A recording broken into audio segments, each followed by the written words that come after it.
यत्प्रमाणम् कुरुते लोकस्तदनुवर्तते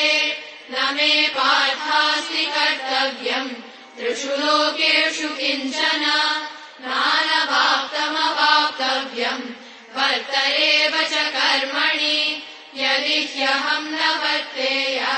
जातु कर्मण्यतन्द्रितः मम वर्त्मानुवर्तन्ते मनुष्याः पार्थ सर्वशः उत्सीदेयुरिमे लोकाः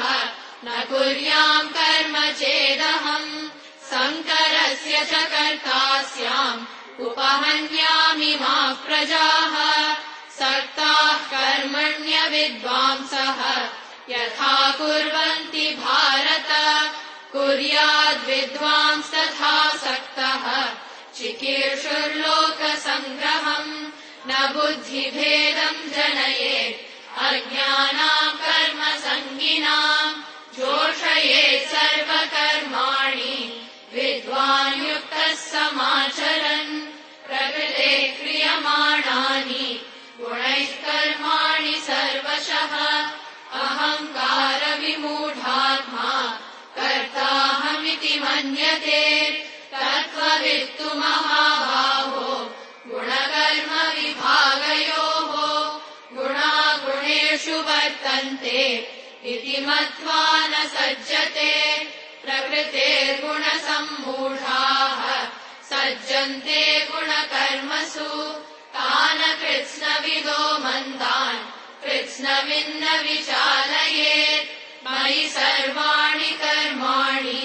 सन्न्यस्याध्यात्मचेतसा निराशीर्निर्ममो भूत्वा युध्यस्व विगतज्वरः ये मे मतमिदम् नित्यम् अनुतिष्ठन्ति मानवाः श्रद्धावन्तो न सूयन्तः मुच्यन्ते तेऽपि कर्मभिः ये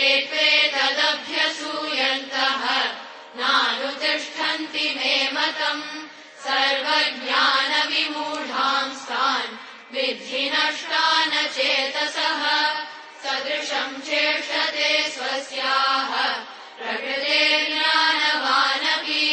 प्रकृतिम् यान्ति भूतानि निग्रहः किम् करिष्यति इन्द्रियस्येन्द्रियस्यार्थे रागद्वेषौ व्यवस्थितौ तयोर्न वशमागच्छेत् तौ ह्यस्य परिपन्थिनौ श्रेयान् स्वधर्मो विगुणः परधर्मात् स्वनुष्ठितात् स्वधर्मे निधनम् श्रेयः